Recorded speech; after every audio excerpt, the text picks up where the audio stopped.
obrigado, Sr. Secretário de Estado. O Dr. Tiago Petit Cunha, que aconselha a Presidência da República nestas áreas, terá que haver também aqui uma curtíssima introdução para saudar o Sr. Presidente pelo magnífico ato de soberania que foi ir às selvagens, que foi absolutamente importante, foi de facto incontornável, tinha que ser feito, e ele fê-lo com uma naturalidade que provavelmente fará história.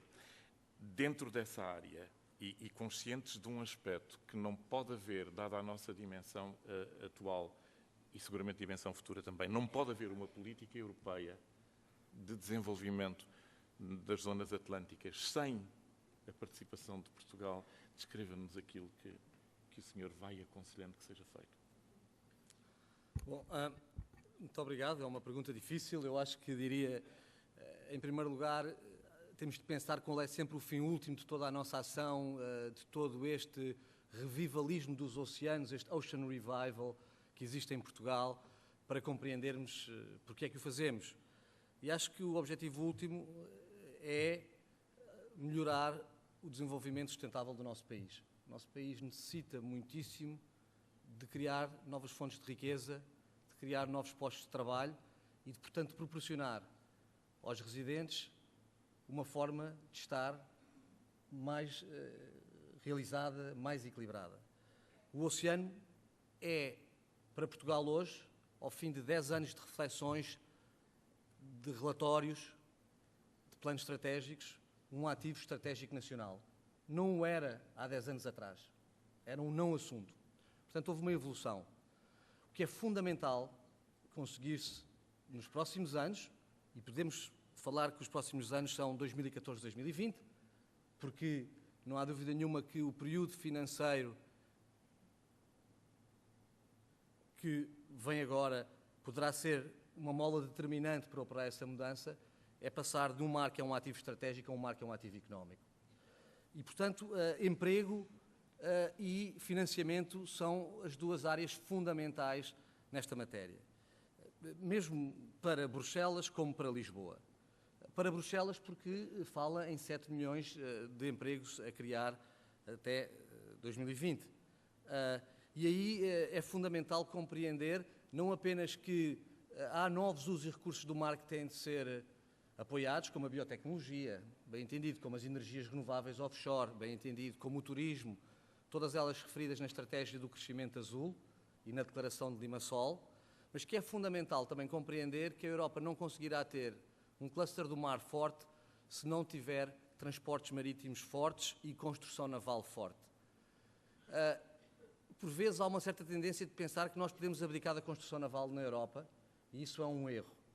Desde logo a questão dos transportes marítimos é fundamental, principalmente os transportes marítimos de curta distância intra-europeus, porque conseguir fazer progressos nessa área, que é uma área em que os progressos têm sido lentos, afirmo e reconheço, é uma forma de permitir, de alguma maneira também, servir não apenas as políticas industriais da construção naval, que beneficiaria, e note-se, por exemplo, que a frota europeia de transporte de curta distância é uma frota que está hoje em dia obsoleta, com navios de mais de 25 anos, onde, portanto, haveria necessidade de renovar. E, portanto, uma política deste tipo não apenas seria fundamental para a geração de emprego, na área dos transportes marítimos, dos portos, da construção naval, que são áreas nucleares de qualquer cluster do mar em qualquer lugar do mundo, como poderiam também servir as políticas do ambiente, as políticas de energia e as políticas das alterações climáticas, porque são políticas que criariam navios mais limpos e logo mais amigos do ambiente. Transportar as mercadorias por mar é também mais amigo do ambiente do que as transportar por terra, porque transportam mais toneladas com menos combustível. Era também para a política da energia, pela eficiência energética que isso traduz, e, portanto, também para as alterações climáticas, pela redução das emissões de carbono que isso produziria. Portanto, ter os olhos, neste próximo período de 7 anos, nestas áreas, parece-me sempre fundamental. Portugal tem outras preocupações. Nós temos preocupações muito básicas, que é, eu costumo sempre dizer, uma primeira preocupação que é fundamental é a questão da inovação. Nós investimos muitíssimo nos últimos anos em investimos imenso em investigação e desenvolvimento. Conseguimos ultrapassar uma posição desfavorável que tínhamos na média europeia nessa matéria mas não conseguimos, neste período, transformar esse conhecimento em produtos e em serviços de mercado. E é este o grande desafio que na área da economia do mar e da economia azul nós enfrentamos também neste próximo período. Portanto, esta questão da inovação era fundamental. A questão da internacionalização da economia do mar é outra questão fundamental para Portugal. Conseguir atrair mais investidores estrangeiros, que trazem também know-how, que é muito importante, e conseguir vender mais para fora e investir mais fora também. Finalmente, a questão da ordenação do território, do ordenamento do território, a questão da governação integrada dos oceanos.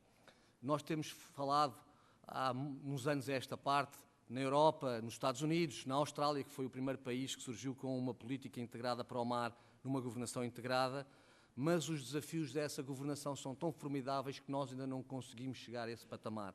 E, portanto, toda esta questão do ordenamento do território e de uma visão integrada do oceano seria fundamental para Portugal. Mas ainda depois queria, para não monopolizar mais o tempo, falar mais sobre a questão do financiamento, portanto, dos fundos que estarão ao serviço desta transformação das nossas sociedades europeias.